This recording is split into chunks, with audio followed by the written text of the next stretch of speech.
This midweek football report was brought to you by Simple Lubes of Greenwood.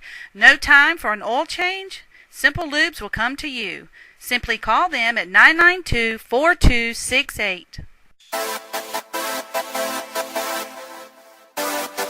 People, we are back and better than ever, ready to break down the predictions for you. I know you've all been waiting on it. Chris Maxey and Stephen Miller struggled last week, so we're going to see if we can get back on track this week with these two guys. Let's start with the GTS game of the week like we did last week. Last week it was Greenwood versus Dorman. I think everybody went with Greenwood on that one, and you can see how that turned out for us. So let's see if we can have a better result this week. Nate Daddy, you seem to be the man right now. You picked Woodruff to beat Abbeville at the beginning of the season. Okay, now we're putting you on the spot here. Where Shoals travels to Emerald, 1-2 versus 0-2. Who's going to come out with the W? Well, I think it's going to be a low-scoring game. I think both defenses are actually decent, but both offenses just aren't clicking right now. But I'm going with the upset. I'm going to go Emerald 28, Ware Shoals 20.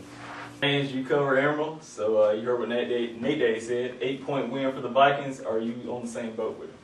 I'm going with, I am the 8 point, but I'm thinking it's going to be lower scoring than that. It's going to be the highest anybody going to score is 14. I just don't see either one of the offenses clicking at all. Even though they're going to go back and practice it. But then you still got the other defenses on the other side of the ball. So I still think it's going to be a very low scoring game, like 14-7. Yeah. Who? Emerald. Oh, my God. I like your fire. It's because of the West Shoals offensive line. Oh, my God. I want West Shoals to win, but the offensive line ain't cutting it right now. Yeah. You've just been banned from all Ware Shoals games.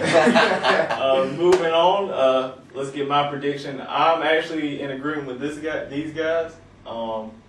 Emerald, I picked them last year to win this game, and if everything seems to be aligned again for Emerald to win this game, they just match up good at Ware Shoals. And Ware Shoals is a running team. Emerald's, their strength is up front with their defensive line, and you can't just keep running in there. Eventually, Emerald's going to get the stops, and like you said, I think it's going to be a low-scoring game.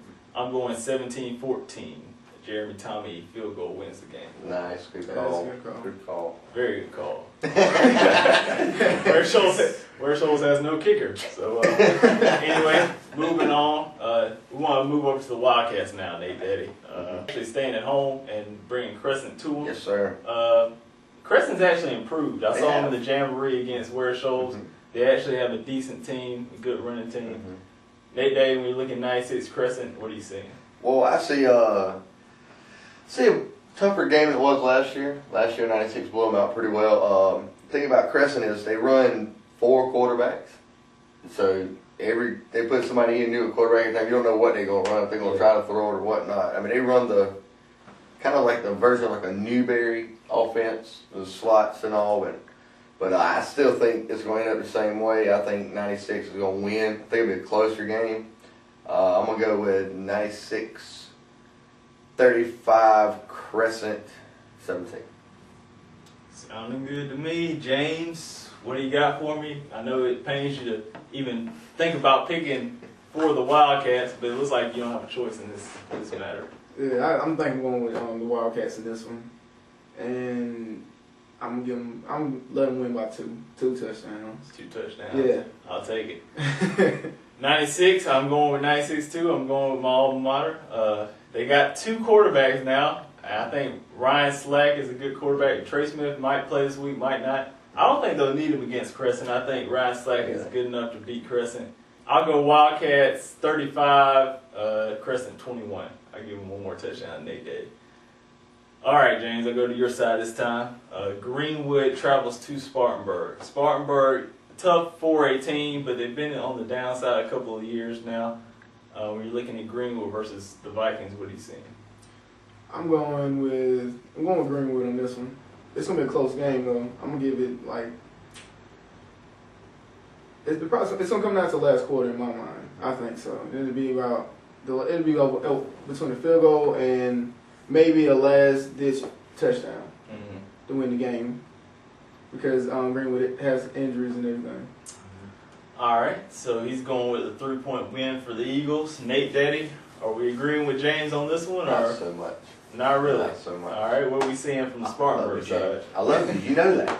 But I've got to go with Spartanburg here. Experience, quarterback. I think he's already committed to Michigan, I believe.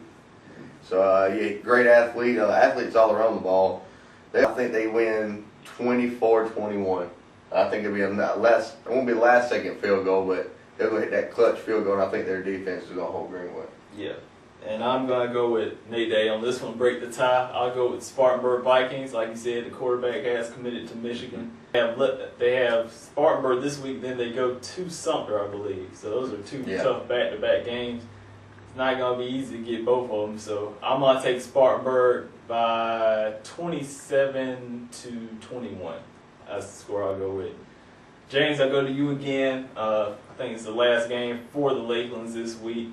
It's going to be Abbeville. It's going back to Georgia on that midnight train to Lincoln County. When you're looking at Abbeville versus Lincoln, they beat them last year. It was actually a close game last year. What are you saying? I'm going with Abbeville just because of the loss from this past week, and everybody on the team's ready for revenge. Yeah. So I'm going Abbeville 2 touchdowns. Sounds good to me, Nate Daddy. Abbeville versus Lincoln. I'm jumping on that same train, bro. I'm going with Abbeville. Nobody in the Lakelands this week wants to play more than Abbeville Panthers. Just to prove that, yeah, they lost for the first time in the regular season in 4 years, but they want to prove that maybe they finally had their bag in and they still the team to beat here in the Lakelands and in 2A for that matter, or one team to compete. I'm going to 35-7 Abbeville. Sounds good to me. I'm hopping on that train to Georgia too, but I'm coming back to Abbeville, South Carolina. Abbeville's going to take it. I'm going to give them a 35-14 score. South Carolina, I think they're bringing Florida International to them. So when you're looking on the college side of things, South Carolina versus Florida International, what do you think? I hope they win. It could be a lot closer game than you think. It could be, but I mean, I'm hoping if they don't win this one, I don't know. You go from playing a great Georgia team, playing them very well, playing Florida International and losing. There's no telling about the rest of the season then. So I'm giving I'm giving them the W. Yeah, okay. Let's go over to Nate Daddy. Nate Daddy, is Florida International going to upset the Gamecocks at home? Negative. No. Is it even going to be close? Unless Carolina forgets where Williams-Brice Stadium is. Right. Maybe they'll have a chance. I'll say it's like a blowout for Carolina, but I say he's about 3 touchdown win. Yeah. I'm also going Gamecocks on this one. He went, 3? 3 touchdowns. I'll go 4 touchdowns for the Gamecocks. Clemson is going to Boston College. You already updated us on that game. Oh, yeah. They might actually be playing at home, but I'm not sure. I'm not sure. Anyway, it's Boston College. We know they're playing that. Is it going to even matter? Are they going to just win? Are they beating Boston College? Boston College, speaking of cupcakes, they ran into 2 in a row in the first 2 weeks. And, I don't know if Northeastern is supposed to be the Division I AA powerhouse, but they didn't look like it against Boston College. So, I'm looking at it's going to be a good game. Depends on Kyle Parker. I mean, straight out, Kyle Parker. Brother, get your head right. Listen to Dabo, be smart. You do that, we win the game. But I see Clemson winning 34-24. We do have a good field goal kicker. I do have a good field goal kicker. Not much of a punter, but he's a good field goal kicker. James, when you're looking Clemson, Boston College, what are you seeing? I'm going Boston College. Just to go against him. Upset alert. Bless your heart. Bless your heart. Boston College. Have you going to church? It's coming down to the 4th quarter. And that's what's going to decide the game. I see Clemson taking this. If the field goal kicker is good, it'll be by a 3-point margin. Well, we have wrapped it up. We've gone through all the games. Hopefully our picks will look pretty decent this week. Last week, they were terrible.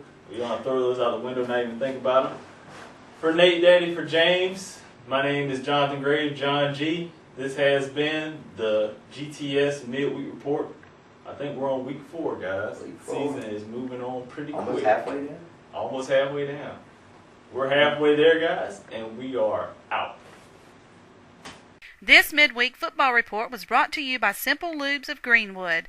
No time for an oil change? Simple Lubes will come to you. Simply call them at 992-4268.